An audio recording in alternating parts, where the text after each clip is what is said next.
имаме влязло в сила решение на Върховния административен съд, то е влязло в сила. Трябва регулаторът съвместно териториалния да си доведе така добър, да си довърши проведения с тези 8 души, да си свърши работата и да оправи кашата, която сам се забърка. Не, няма да има нов конкурс, уважаеми госпожи и господа. Разбира се, регулаторът, тъй като е независим, така пише в закона, може да избере или да не избере директор. Обаче, обжалването на извършения избор не спира изпълнението. Само прекратяването на процедурата и неизбирането на директор спират процедурата, както вече видяхме. И това означава? Това означава параграф 22. Стигаме до въпроса, който засегнахме. Така мисля, че свърши нашия разговор. Иска ли някой да го смени всъщност? Колегата Сашо Диков е тук за малко да го нарека бъдещия бивш кандидат за шеф на БНТ, ако реши пак да се кандидатира в новата идея на семките, на мадамите от СЕМ, да обявят пореден конкурс за шеф на БНТ през октомври. Въпросът е сега какво постигнаха те. Видях, че междувременно Габриела Наплатанова я изписват доктор Габриела Наплатанова. Надявам се, че не защото ще лекува медиите, а защото е станала медиен гуру в нещо. За вчерашното довършително гласуване на СЕМ, на вече отдавна отминалата процедура за избор на шеф на БНТ, какво постигна? Що за демонстрация беше това? Това казват пореден епизод от театъра на абсурда, в който активна роля игра СЕМ от едната страна, от другата страна Кошлуков и от поддържащата роля на моето телевизионно откритие Сашо Йонков, аз характеризирам преди доста години. Бе, аз съм докарала Георги Любенов в телевизията, много добър. Не мога да си посипвам главата. Така, какво искам да кажа? Че това, което е случая Кошлуков, първо, за мен в цялата 35 годишна история има два примера за наглост и безочие в цялата ни държава. Единият пример е Кошлуков, другият е под вечния доскоро шеф на правителството на болница Любов Спасов. Това се го оставяме. Но можеш извън политическата граница. Естествено. Защо казвам, че е наглост и безочие? Първо, Кошлуков кандидатства с фалшив документ. Според наказателния кодекс, когато използва фалшив документ за нещо си, че е бил програмен директор на телевизия Атака. Телевизия. За което пък Волен Сидеров призна по-късно, че просто му е издал фалшив документ. Тук, в студио, Волен Сидеров призна, че му се обадил Бойко, защото... Да го чуем, самия Волен. Ами как ти преценяваш? Да, много е готино.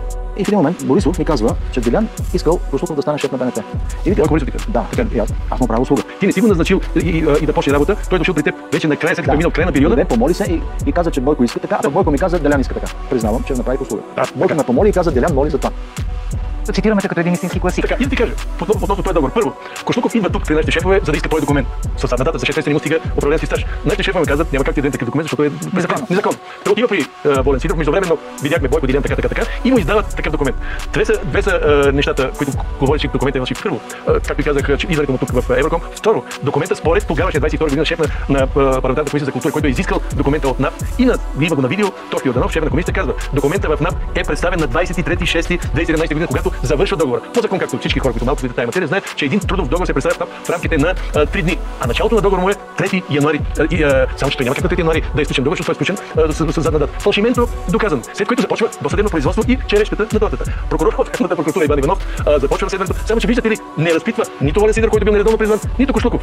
Защото ако бил разпитал Кошлуков, то било ясно какво ще каже. Той ще да отрече. Кошлуков не го разпитва. И така на 9 август прекратява разследването. И оттам нататък така желанието на Тошко и препоръката му към тогавашния СЕМ да махне Кошлуков така се увисва въздух, след което Тошко, както знаем, вече е правилният Тошко, не е онзи бунтар и така. И години така Кошлуков си почна с тия гимнастики с административния съд и вече четвърта година от втория му мандат. Да, ама СЕМ, начело с Соня Момчилова, да не говорим, че Бетина Жотева отказваше още да даде документа с фалшивия договор с телевизия Алфа. Въпросната Соня Момчилова пък направи така, че онази процедура, в която и ти беше кандидат, да бъде прекратена, за да може Кошлуков да остане директор. Заради това, че те не можели да изберат никакъв си кандидат. Сега обаче, когато съдът разпоредил онази процедура да бъде все пак довършена, независимо от това, че госпожа Момчилова вече не е там, ти пък получи 5 гласа против, въпреки че предишния път, като кандидатстваше, имаше 2 гласа за. Заедно с Венелин Петков имаме по 2 и 1 за Кошлуков. И при сегашното гласуване 2 за Венелин Петков, 1 представи си за Кошлуков и то на агрономката от Враца Георгиева, която майче днес им изтича мандата и трябва да напусне СЕМ.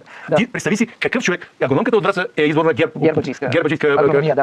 Какъв човек трябва да се при всички тия неща, извършени от Кошлуков по време и преди да стане генерален директор и така. И пак да пуснеш глас за него, независимо, че всичкото му е фалшиво и мандата му е изтекал. Така, и на всичкото отгоре, за да е напълно наясно как се саморазкри Кошлуков и компания, има по време на изборите. В нетипичен стил не знам как стана.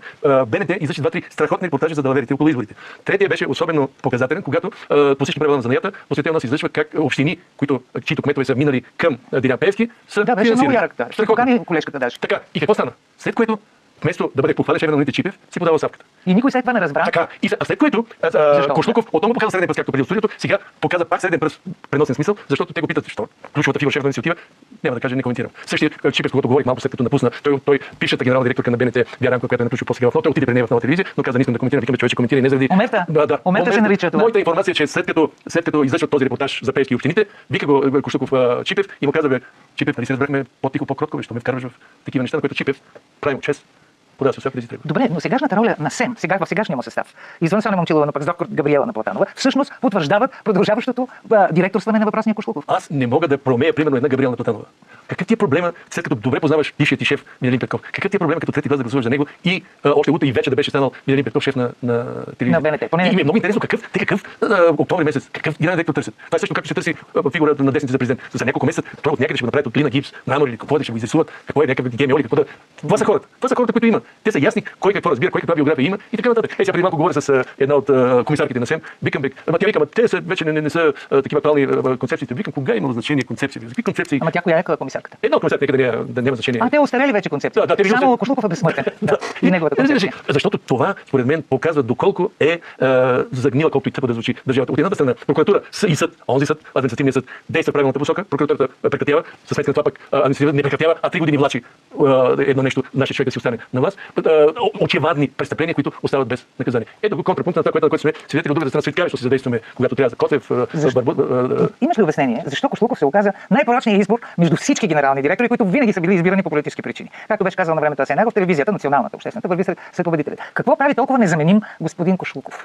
Господин Кошлуков, ако си припомняме, работи известно време за господин Пеевски. Господин Пеевски очевидно е намерил нещо и видял в него човек, който знае, че ще му служи вярно и затова го е оценил да работи за него като генерален директор. Аз нямам друго обяснение, защото колко Каминаров го направиха генерален директор, но с примката на врата, пиян, фанат пиян, не може да кара джипа и в момента, когато се наложи, просто го махнаха и го сложиха Кошлуков. Така че сценарията е ясен.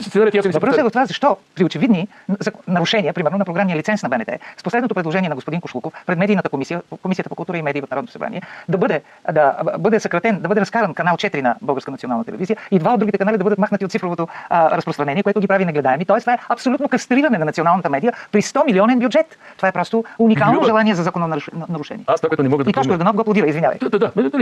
Това е, примерно, аз не знам какво да кажа. 100 милиона са безотговорно пропиляваните 100 милиона, 93 милиона, не знам колко близо 100 милиона са. Народна пара, която изтича директно в кофата с буклук, с лайна и помия. Няма какво да това е така.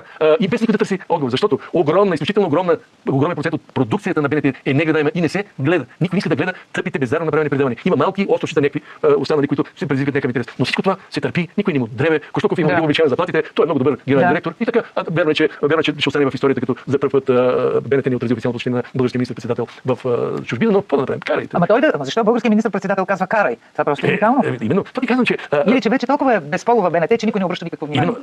Ако се върнем към изборите, БНТ доказа каква сила може да бъде. Те и за това слагат зависими хора като шефове, които да пазят, защото БНТ може да стане онова страшно оръжие, онова страшно средство, по-влиятелно от парламент, правителство и така нататък, и да обърне съдбата, пътя, посоката на България, защото БНТ наистина има огромен потенциал. Само че трябва да застане човек, който да знае, да не му дреме, да не му пука. Да го сложи. Ти ще се кандидатираш ли пак? Честно ти казвам, още не съм решил, защото всичко това е такъв фарс, такава пародия.